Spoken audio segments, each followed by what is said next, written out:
Sam, in your career, you've seen enormous changes in your home country of India. Uh, how do you see that continuing to unfold in the decades ahead? India is a very complex country. It's a country full of contrast. Everything I say about India, you can say exactly opposite, and you're going to be 100% right. It has very long history, cultural heritage, lot of conflicts, great deal of development, struggle with poverty. India has given the world several great religions, from Buddha to Hinduism to Jain and whatever Sikhism. India also was the largest economy in the world in 1760. India used to have best of the best universities 2,700 years ago. Takshashila, Nalanda, Ratnagiri, and I visited one, which now happens to be in Pakistan. It's fascinating to just stand there on top of this mountain and see that 2,700 years ago, these people built a university with dormitory, kitchen, classes, it's all there. India also invented zero in the world. And to me, zero has a different meaning, and we can talk about that later on. This India has always been invaded by forces from outside. People came from sort of, north, from Iran side. So you have had Muslim coming to India, living there for hundreds of years. The Mughals. Mughals. Yeah. Then came British Raj. In that period, Indian economy went down from 27% to 2%. So at the time of independence, India had very little institutions and infrastructure to go forward as an independent nation. There were very few scientists, very few engineers, hardly any entrepreneurs. There were more traders, no manufacturing base. So the founding fathers had to really focus on building human capacity. So they spent a fair amount of time on building universities, R&D labs, IITs, Indian Institute of Technology, Indian Institute of Management, CSIR laboratory for science and technology, agricultural research, medical research, atomic energy, space, and all of that. 65 years down the road, we find that a lot of this investment is now beginning to make different sense. It takes a couple of generations to go through this. There are no quick fixes, especially in a country of 1 billion people. So today, we see a whole different India. This India is changing rapidly and changing for better future. And I think technology has an important role to play in this whole change. So when I look at last 60 years of development in India, I see some very important technological success stories. One is definitely agriculture. Our scientists have been able to not only feed 1.3 billion, but also have surplus food. It's quite a success story in terms of where we were versus where we are. Not too long ago, people thought India will not be able to feed herself. From there to be able to feed 1.3 billion is remarkable. Then we have success stories in milk production. And in agriculture, milk and everything else, credit goes to Indian science and technologists and the global science.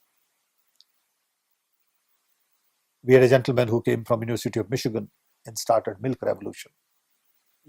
Spent 40 years of his life, and today India is the largest producer of milk in the world. Then we had scientist called Dr. Bhabha, who started with Nehru atomic energy program, very successful. We had Vikram Sarabhai with Mrs. Gandhi worked on space program, very successful program. I had an opportunity to work on telecom with Prime Minister Rajiv Gandhi. He gave me the political will to really build telecom industry and capacity. Then we had 2 million phones. Today we have 900 million phones. Not only we have 900 million phones, but we also have $110 billion worth of software export every year, year after year in IT services. We have our own multinationals, which are worth tens of billions from scratch in the global market. This has given India a great deal of confidence, global recognition, respect. And now we need to build on this. Coupled with this, in 1991, Dr. Manmohan Singh initiated economic liberalization with Narasimha Rao, then Prime Minister and all. That has really created a large number of Indian entrepreneurs. And as a result, Indian growth changed completely from 3-4% to 8-10%. And India has been growing for last decade at a reasonably good rate, leaving aside last couple of years, because India has not been able to shield herself from the global crisis completely. So this growth is going to be the key. And our focus is really to make sure that this is inclusive growth. Because then only we'll be able to address poverty in India. So everywhere I look around, we need expansion. More factories, more jobs, more roads, more power plants, more schools, more hospitals. We need to improve quality of everything we do, and we have to make sure that the poor have access to all of these services, whether it is banking or employment. Because today, we still have this disparity in the country. But we have a huge amount of young talent. We have 550 million young below age of 25. Where everywhere else population is aging and decreasing, in India it is increasing and young. So I see this as the workforce for the world and not just India. The key is how do we really skill them? How do we prepare them? For this, we need to create 15 million new jobs every year, year after year. How do you create these many jobs?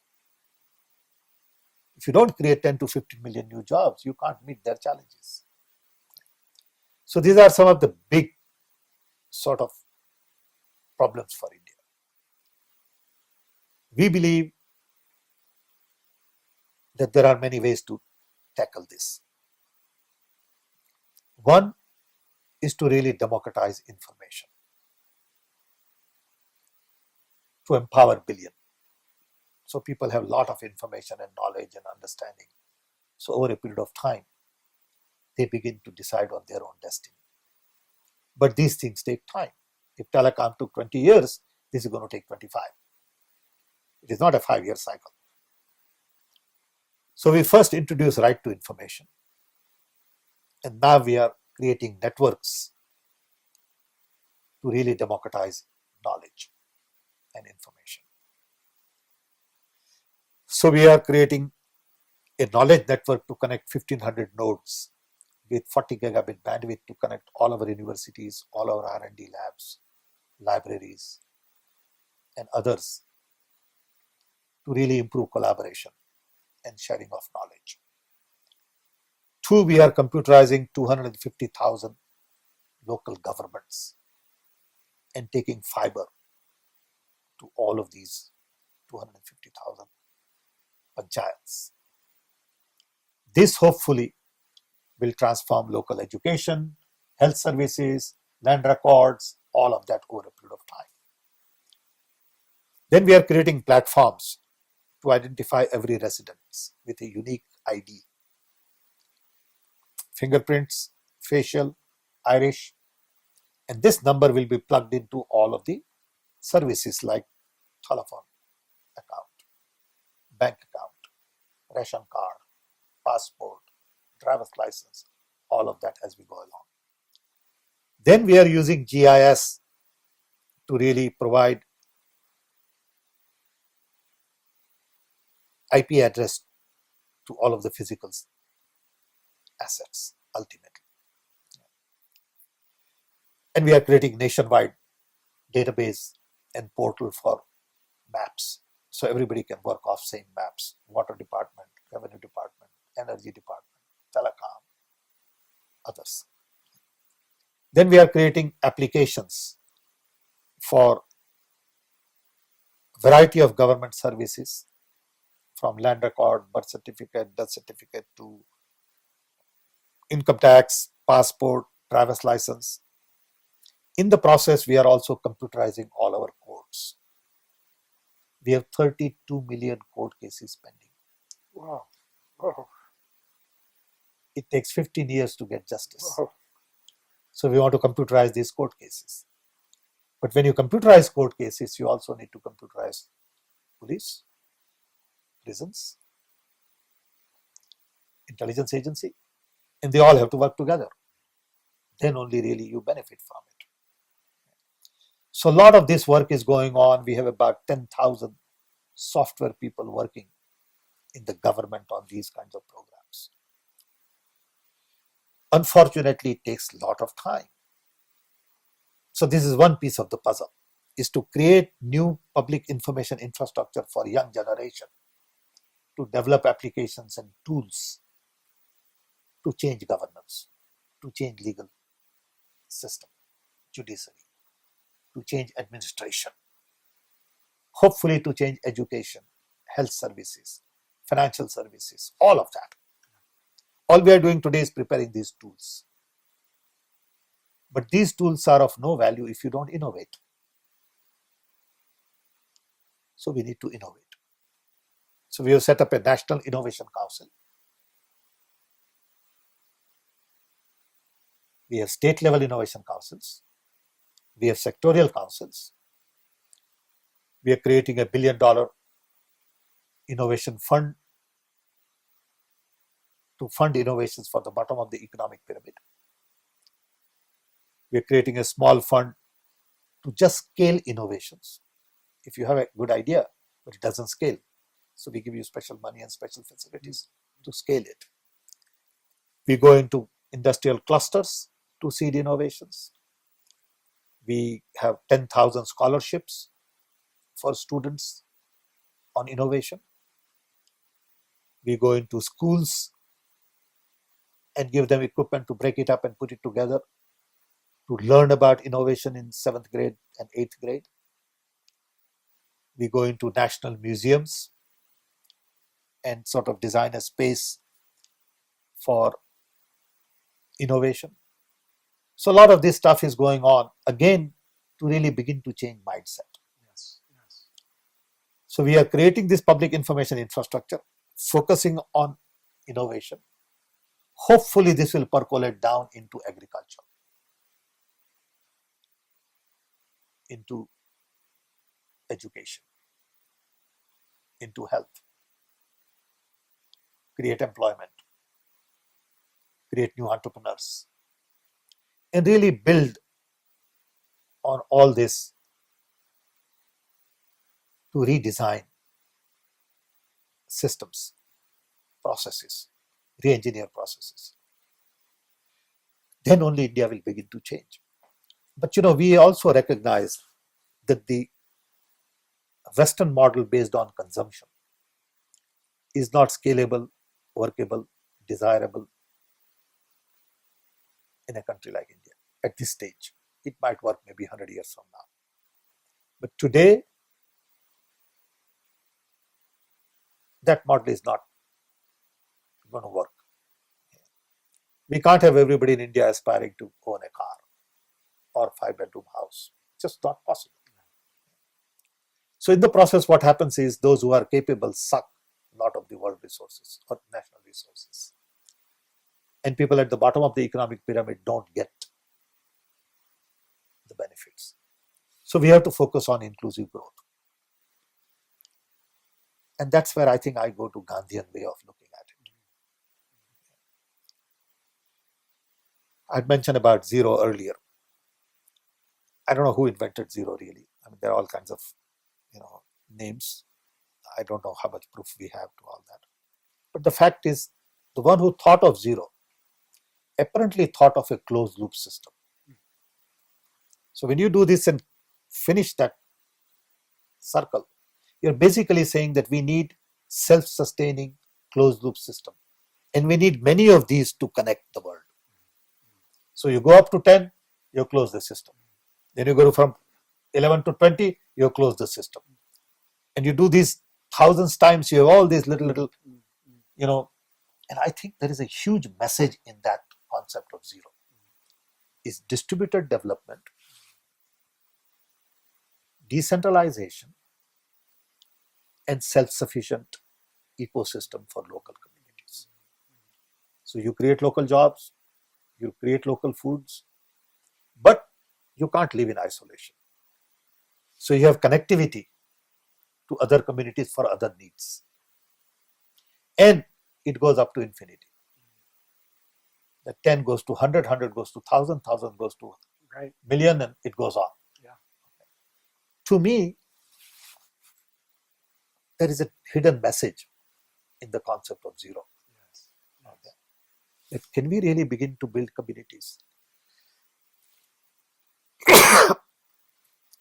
Can we really begin to build communities which are self-sufficient, but connected to rest of the world?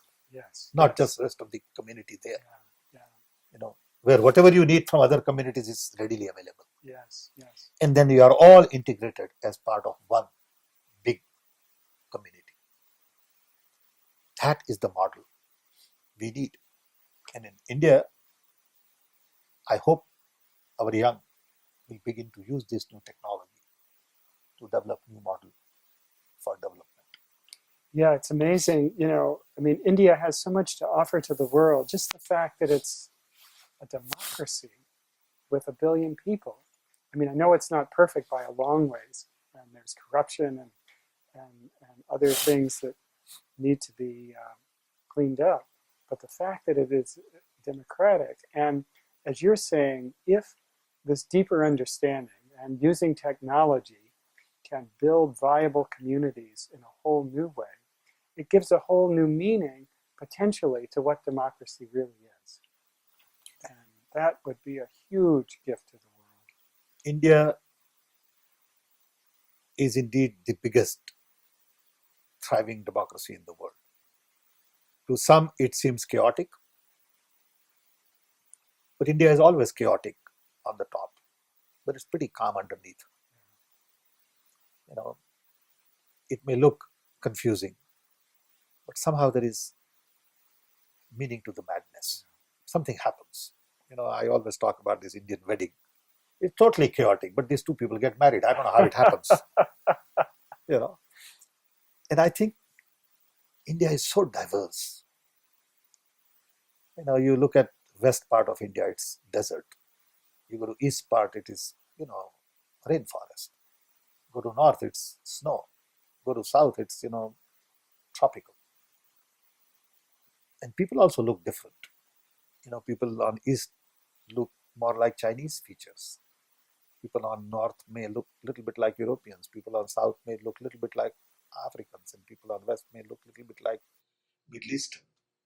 It's really a big melting pot. The best genetic pool you can find anywhere is in India, because all kinds of people came there. Mughals came, French came,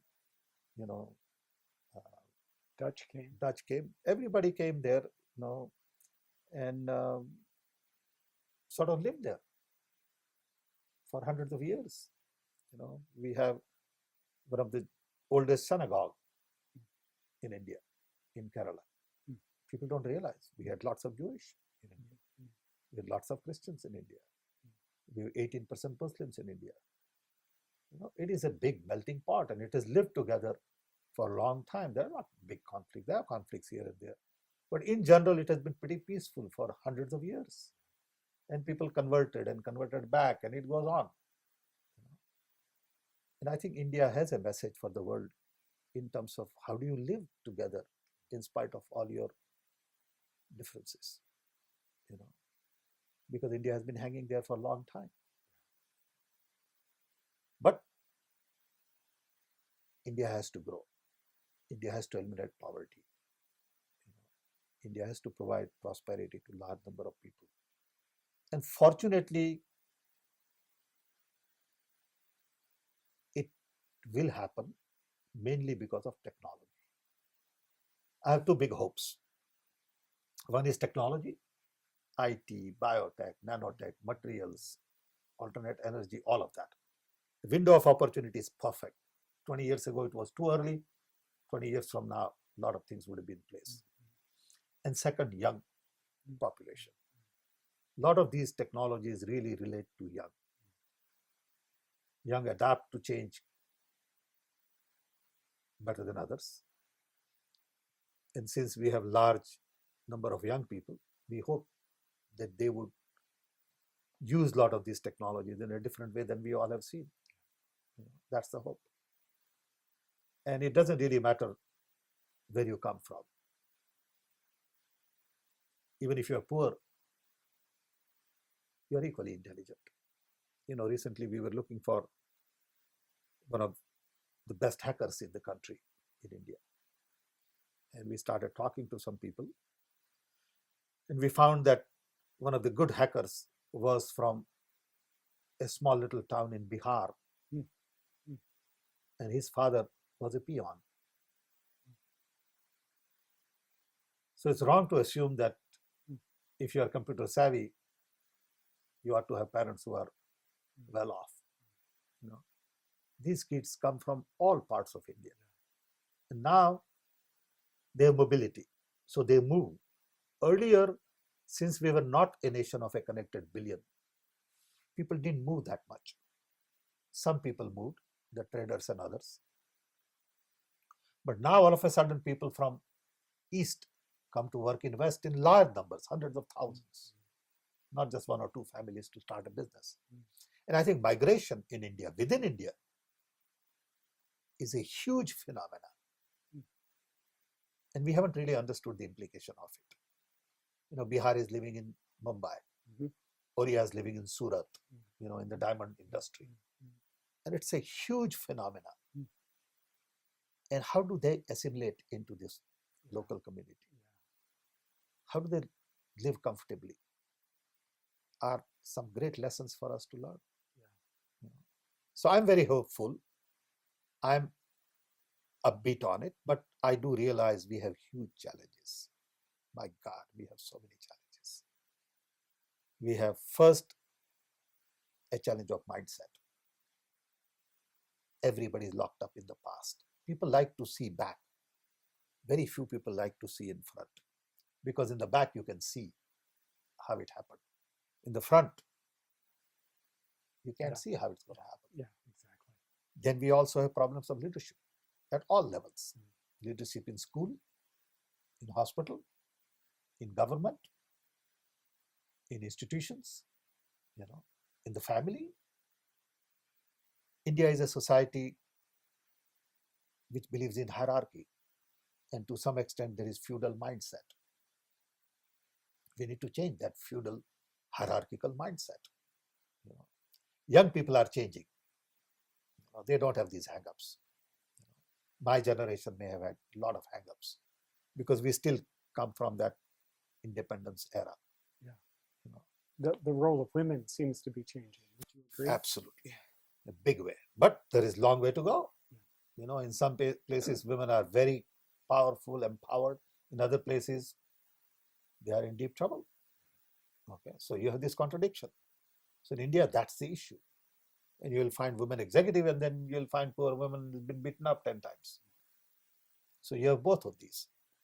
And we need to address the challenges of women and young. And I think technology is bringing a lot of these things out. All of a sudden you see a lot of news on corruption and all of these things. And a lot of people think it's all bad news. Because our television basically focuses on Bollywood, cricket, and gossip. But part of it is coming because of the right to information and modern media. Earlier things were happening, but nobody knew these things were happening. Now, anything that happens locally, boom, is flashed on national TV, and it's a big news all over. Technology is exposing people to a lot many more facts. At the same time, technology also provides opportunity to a small little kid in a remote part of India to go visit Guggenheim Museum. I mean, look at that. Yeah. It opens whole new horizon. Yeah. Or go see Taj Mahal. Or take a course from MIT. Or take a course from MIT. It was not conceivable 10 years ago. I think that is the hope. The hope comes from that access to knowledge, unlimited knowledge. It's a world full of knowledge right at your doorstep. And it's cheap. You don't need much. You have a little handheld terminal and Wi-Fi connectivity or wireless or connected to broadband, and you are on to this new world. Exploring, searching, learning, interacting, collaborating, that opens your mind, opens your horizon. Never in the history this was possible before. And that is the hope I have. Well, Sam, as the world continues to grow and evolve, it's very clear that a viable India is a gift to the entire world. Viable India is important to everybody, not just to India. Exactly. Because the world needs a good example of democracy. If India doesn't succeed, people would think democracy didn't succeed. India has to succeed. And I believe India will succeed. I'm very confident.